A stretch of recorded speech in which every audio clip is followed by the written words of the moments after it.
I'm not perfect. Oh god, the vehicle stages are gonna be horrible. Yeah. I just thought about that. Oh yeah, they don't let you collect fruit either. Then again, they don't want you collecting lives of these. It'd be stupid if they didn't get lives. Poof! Ah, they canceled the color gem platforms. Neat. Let me through you, bums! What other game-breaking bugs do they have? Ah, I mentioned one in Arkham Asylum. Oh yeah, never mind me. I was talking about some of the stuff I was doing on Xbox. What? I haven't. I actually bought some games off their big spring sale they had recently. No. I did buy more games for cooperative things, and we are going to do that. I bought Alien Hominid 360 and Battle Block Theater, if we ever feel like doing those for some reason. There is one interesting game we could do for the channel if we want to do cooperative. Sea of Stars. Yeah, I mean, now the DLC's out, we technically could get to it. I mean, I wouldn't be opposed to it. Yeah. Well, indeed. I know the only achievements I don't have in the game, other than the DLC-specific ones, are the multiplayer ones? Yeah. I do... Like, I don't know how I feel about the multiplayer achievement stuff. I wish that was separate. But by the way, with Sea of Stars, did you ever get to the Easter egg where you found the developer room? I don't think so. Okay, that was something I did. Yeah, definitely do a fresh file for that. I'll say it was actually kind of cool. Like I say, do you remember the flimsy hammer items? I think so. That's what they were for. You got 3 of them for doing a lot of tasks in the main game. You got the 4th one for being the final boss, which... Yo! The final boss was a marathon, dude! The final boss is wild. Like, holy shit. First time I fought him took me like half an hour! I was like, my god! Then again, I had to remember the systems to stop him from summoning the frickin' the tentacle things. That was what made the fight take an eternity. Yeah. I couldn't tell if he was like healing if I did that or not, though. Because I did fight him a second time, it only took me like 15 minutes. It was a lot faster. The first time was just... I was using a lot of items, and I kept having to just spam healing as I was trying to do damage to him. It was a long fight. It felt like almost every attack he did would nearly instantly kill the party. And I didn't do any of the like difficulty adjustment relics or whatever. I didn't do anything to make the game easier or harder for myself. I just played the game in its base form, whatever. Damn, that platform's really in the way of that jump. Well, difficult platforming, here we go. But yeah, I don't think they let you get access to the DLC till you beat the, till you get to the end of the game the first time. Why does he show up sometimes and not others? Wonky physics every once in a while, sometimes there's some triggers that just aren't there. Ah! The dying so much of the game, forgot what the rest of the station's like. How do you jump in a platformer? God damn it! No! Let's see. But yeah, another one of the games I get. Oh yeah, another game I was thinking of doing on my channel eventually. I got Metal Gear Rising Revengeance I still even played for like $12. Only 40% off. I was like, you know what? Why not? I know a lot of people really like the game. Some people say it's their favorite Metal Gear game as a whole. I wonder if it's because of the memes. I wonder the gameplay is good, but I wonder if it's because of the memes. The gameplay is good. Depends on who you ask, because some people have their own grievances with it, but... I just know I get to look forward to dealing with Senator Armstrong. Some people say he's like one of their favorite villains in gaming. When you see him in action, you'll probably understand why. Either it's gonna be for the memes, or he might be genuinely terrifying. Fair enough, or both. It's a reflection of the U.S. government! I don't actually know that, I'm just taking a stupid guess. Although that would be funny if true. Then again, I remember when I said I was going to Metal Gear Solid 2, Coda warned me, he's like, oh god, that's topical now. And as I played, I was like, oh god! You weren't kidding! It aged a little disturbingly well, to put it mildly. And then as the Russia-Ukraine war started, is when I played Metal Gear Solid 3. It's like, god damn! How do I do this to myself? Well, Revenge is the perfect timing for you. And then I did Metal Gear Solid 4 when AI was fully becoming a thing. I mean, to be fair, that could also work for Metal Gear Solid 2 as well. Yeah, that is true. That is true. 4 was just more of a follow-up to 2 in that regard. Yeah. 4 is such a confusing fucking... Ugh. And the other thing I bought was I got the whole Arkham collection that they released. Basically got Arkham Asylum, Asylum City and Night for like $9 combined. I still need to play Origins at night at some point. But... Yeah, I didn't get Origins. I got the other two though. Yeah. I got all three, that collection for $9. Like, damn. I was I like, you know heard what? I may as well. I heard Night is really good in terms of gameplay though. Yeah. It's just everything else around it kind of gets a little bloated. Yeah, I know the vehicle segments tend to be a sticking point for people, I think. That and also just how some of the plot went through. Oh, right. Yeah, I know City's supposedly the best one. It's the best full package. Right. I know some people prefer Asylum. Asylum. Because, I just know the final boss of Asylum is kind of stupid. yes. And if you see how the game progresses, you'll understand why. I mean, I'm just aware the final boss is dumb. It's like you're dealing with Joker and his tricks. And then the last boss is like, okay, I'm just gonna grow really big. Like, Yeah, it's basically like what the fuck? Joker Bane edition. Yeah, this is like killed the whole point of Joker's character. It's like, this is not the kind of thing he'd do. This is dumb. Like, he's been known to be able to fight decently well, but he wouldn't turn himself into monstrosity. Yeah, I'm gonna turn to steroids to Unless kill you, Batman. Unless he was really doing it for a joke, but in the context, it doesn't sound like he did. Especially considering if you're familiar with how City goes. I don't know much about City. I know City one has like the Riddler stuff in it. Riddler's in all of the games. Oh, okay, okay. I'm probably just thinking of a collectible thing. He's just collectibles, yeah. Yeah. But yeah, I have that whole trilogy. That's something nice to jump into maybe sometime. Once I'm done digging my Game Pass backlog. Or games I bought off of Game Pass because of the backlog. Like, one of the games I recently just downloaded because it came on EA Play was frickin' Tales Against Zarazao. Okay, so remember, don't stand on this side. Only to die to the rest of the stuff. I just realized, Tales Against Zarazao was from one of the indie developers under EA's banner, like, Hazelight. Yeah. That explains why it was a higher reputation than other EA stuff. Yeah. Shitty some of the stuff is that they do, they're still better than Activision. And both of them are probably still better than Ubisoft. They're all just slowly going to shit. And there's Warner Brothers, who's, I don't even know where to put them. Yeah, they're in a very twisted state.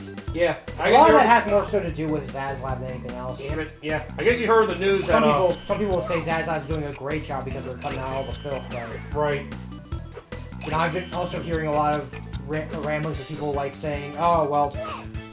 About friggin' Nintendo's DEI stuff and doing that is, like, the focus. I'm like, bro, really? Of all the things to do that... Nintendo DEI, the fuck? Yeah, I'm like, I've seen it. I'm like, I was fucking done. What the fuck? What are they even talking about? I guess a lot of people are saying, like, oh, the DEI is to blame for all the bullshit that's happening. Sick and tired of hearing that fucking word. Same here. They ain't funny. The ones who complain on the DEI are the ones doing DEI hires. Government. I mean, people are unqualified for it, but you want white people in there. If that's not DEI, I don't know what is. Just saying. I mean, some people are complaining about the DEI thing, and it's like, it's as simple as just fucking corporate being corporate. That's all it fucking is. There's nothing more to say about it. It's not like just... I know that people have been, ripping on, there's been, like, a Reddit page, I think. It's been collecting, like, a lot of games to basically put on a ban list because they're supposedly woke, and they list reasons for it. People look at it just to make fun of it. This is like, what the fuck? It's like if it's a female character, it's on the list. If there's any suggestion, anything that's said that's having to do with being gay, on the list. If there's something that's black or not white, on the list. It's like, what the... Yeah. You guys are really going way too hard about this. Like, I can't tell if somebody's making that as a parody or if they're actually serious. That's why I kind of just been sort of... The way the world is now, I can't tell. Yeah, I hear some people talking about how, like, the blaming the wokeness thing, and I'm just like, bro, I mean, there's more to it than just that. Sometimes there is the pandering to it, like... There's pandering for sure. Some of the Disney stuff. Feels like they're literally doing it just because they think they'll get more money off of it. Yeah, I mean, I'll say it for sure, but it's just like... There are some that it's valid, but... Yeah. You know what, it's the problem is that when that's the only thing people blame it on, it just feels like nobody's really doing their research. Yeah, they just want something easy to put the blame on because they're too lazy to really dissect the actual problem. Yeah. But it's just poor decisions and a whole other level in general. Poor decisions. Yeah. Lack of leadership, like poor leadership. It's probably what led to something like this happening to begin with. Yeah. Like, man. Like, whenever I just hear, like, the woke thing or whatever, it's like the blame for certain things, it's just like, I sort of just roll my eyes and just shut up. So yep. Like, there's no intelligent conversation to be had. I don't care what the lead of whatever this is. I don't give a shit about the, like, diversity thing or any of that. As long as they don't put, like, a spotlight on it. Yeah. It's like wokeness is, like, what the fuck do you mean when you say wokeness is the problem? Like, don't treat it as the... You got anything else to say besides that? Yeah, like, if you, like, as long as you don't make it garbage and you don't treat, like, this kind of thing as, like, the focal point, then, yeah, it'll probably be fine. But people complain about making it the focal point, which can be an issue. But if you're going to complain about just existing, it's like fucking... But when you do it for every single thing, it's like, well, where does the line get drawn now? Because... Yeah. I know that's what some people are labeling Naughty Dog under right now. Yeah. Because they like having a lot of ugly females as their protagonists. The thing is also, that's something that a lot of the games industry has kind of been bad about, which is just, they're taking a lot of people that are genuinely attractive and just overlying them for the sake of making them relatable for some reason. Yeah. Like, some of the points of these games could be a friggin' fantasy. Power fantasy, like, so it's like... Yeah, like, some of it's like, this is what people want to imagine they're like. You don't have to make it realistic. Okay. That's why some people like the friggin' Disney princesses movies. That's why a lot of the frickin', you know, a lot of young children loved a lot of the earlier Disney movies that had, like, a lot of young princesses. Because frickin', they were attractive and they felt like they were, like, important characters that gave girls something to look up to. Yeah. Maybe it's not... You don't need to make it feel like, this could be you, like, literally. Or make it seem like you're better than, higher than thou, or something, like the love part of it. Oh, after all that! After all that. Damn it! Hey, I got the gold at least, but damn. It's always like me kicking the numbers. This is gonna be the weird one. Basically, you have to kill the blimps quickly. Get every crate you can and make sure you focus on the blimps once you shoot at them. Yeah, but I'm not gonna, I don't wanna... Oh, shooting that clock in the last second might be helpful too if it shaves off a little bit of time. Why do I have to feel like every single one of these is going to be a fucking time box I have to hit? I can see that. Alright. Just get rid of the other ships, and as soon as you can actually hit that thing, once it starts flashing, just shoot that and try to avoid damage if you can. Yeah. You want to go, Cortex? I imagine this is going to be a tough one. It's trying to get that sweet spot is going to be the problem with this. Yeah. I can't imagine what this is going to look like when... If we're lucky, they might be flexible with this.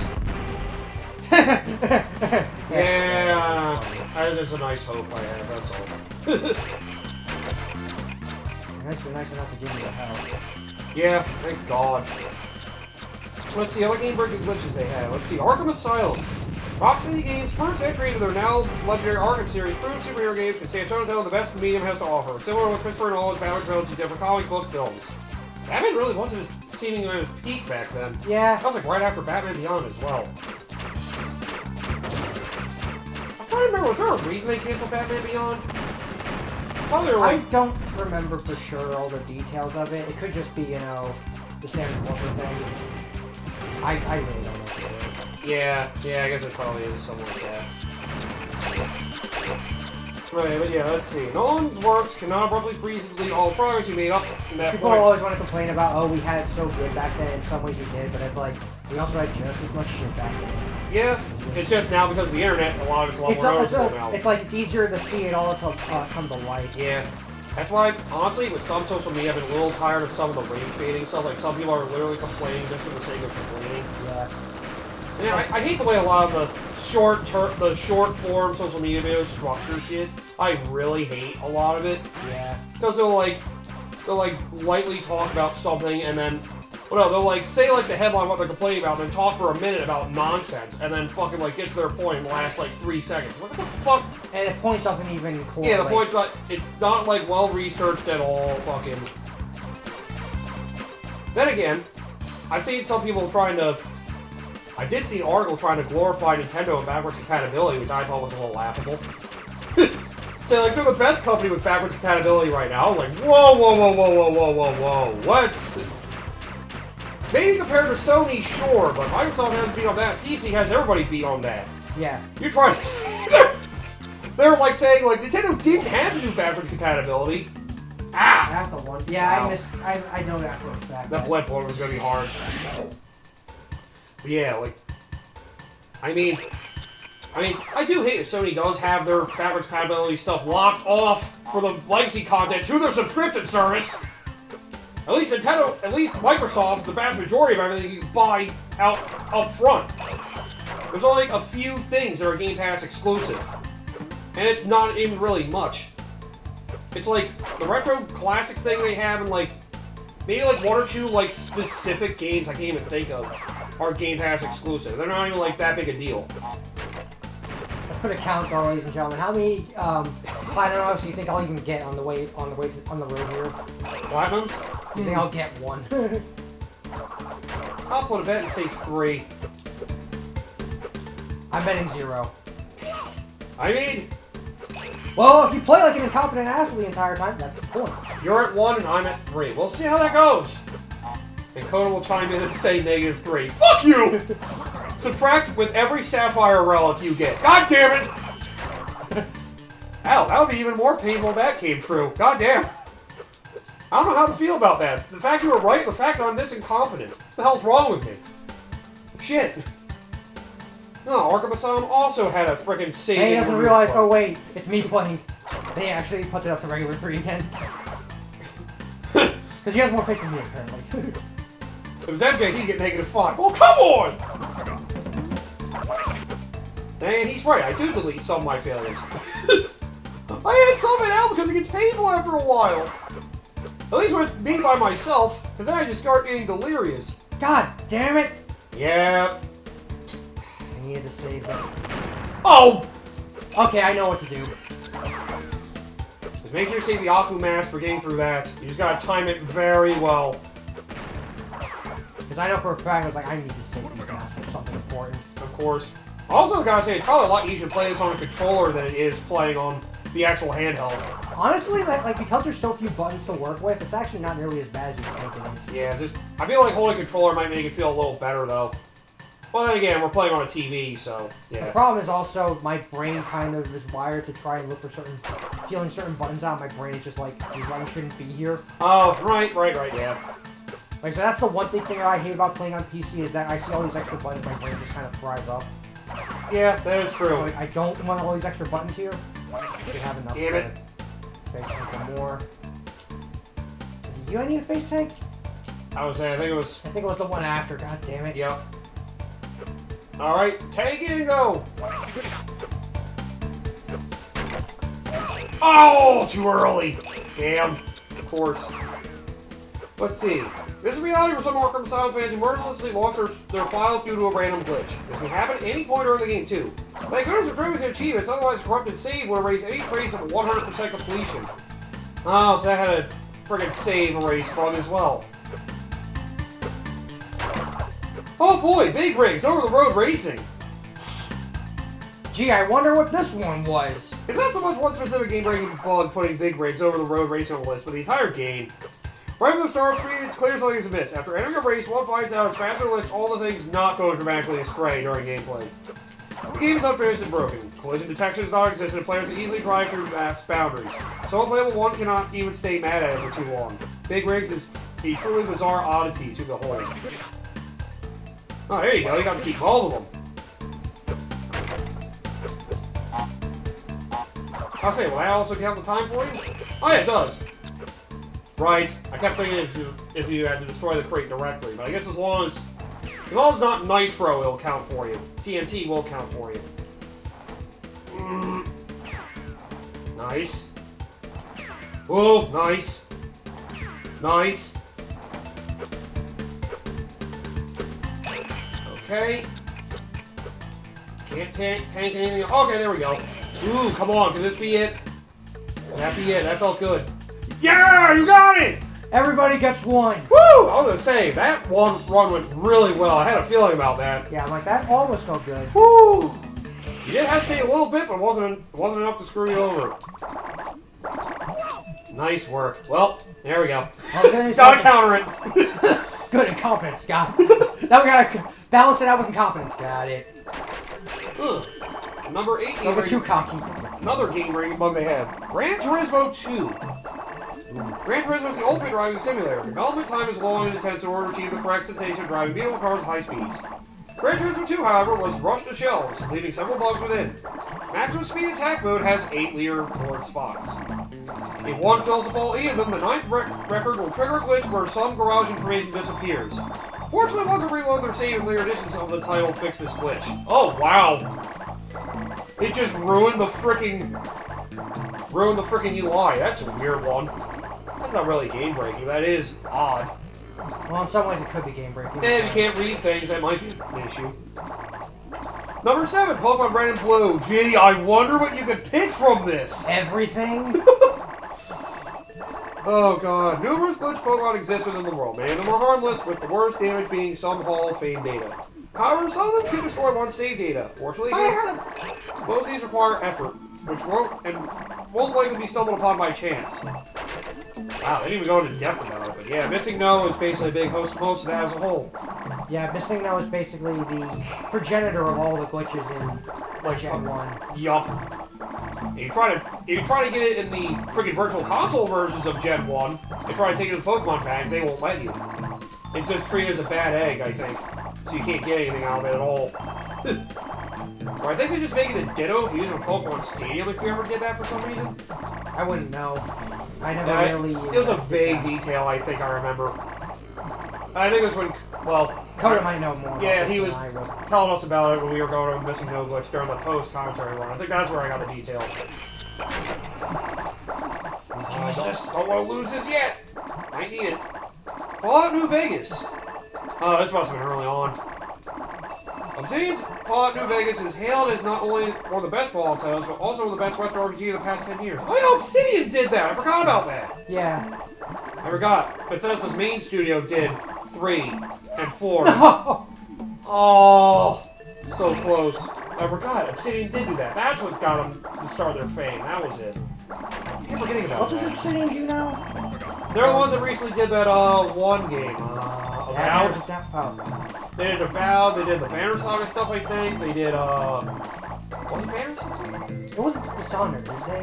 That them? No, I don't think that was them. That was a different studio.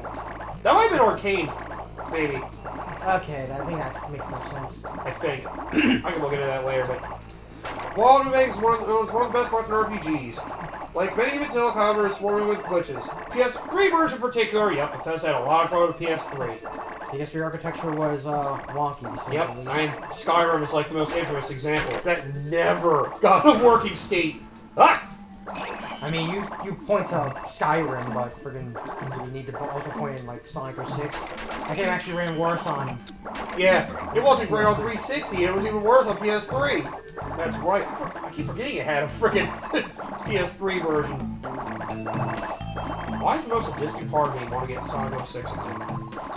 I mean, Project 06 exists, so just play that if you're that curious. Yeah, I should. My PC can probably handle it. Mine can, I'm just fucking lazy. And I think the graphics card on my laptop's like the equipment. It's like a 30. Honestly, for like, it's like a 3060 Ti, so it should be able to handle it. It's a joke, but I'm not saying it's a fucking joke. I want to try and do some like fan project stuff. Because yeah. I do want to try getting into some of the fan projects for Sonic. Yeah. And like I said, after I do Mega Man X8, eventually... You might want to try to do the 2D version, the fan D-Make or whatever. Yeah. It can be fun. I just never really gone my way to do a lot of unofficial things myself. Well, now I'm on PC. I mean, yeah, that is where it thrives the most. Now you have the choice. I remember I was thinking to myself before, is like, has anybody tried to think of doing like a D-Make of friggin' Metroid Prime? I did learn. Somebody did. They got canceled after a while. Gee, I wonder why and how. Yeah, it's basically like a Super Metroid style frickin' you know, Metroid Prime. I was thinking, you know, it would have been kind of cool to see how this would work out. Well, of course. Then again, that's only because they had the knowledge of the project go public. That's why I got canned. At least some of the fan mods got to do stuff in regular gaming eventually. Like I said, friggin' the guy who did AM2R eventually became like a level designer for doing Ori and the Will of the Wisps. You know, at least he got a good job in gaming, which is, you know, that is something that can be talked about. I wish more, you know, like fans. I wish more of the indie, like, and the fan project. How solve a lot of Nintendo's criticisms. Yeah, that's the big thing about Nintendo is that... You don't like what they're doing? Hey, maybe hire them, or try to let other developers, know of fucking, the fun efforts they put into this. Hire them to improve Pokemon! Like... God forbid you want to actually bring in outside talent that, can breathe some new light into your damn game. Yeah. A lot of people that did mods and fan projects have actually gone on the way to make original games to give us some of the best games we have. Sega did that with freaking Christian Whitehead for Sonic Mania. And look how beloved that game is. Yeah. Known by some as the greatest 2D Sonic game.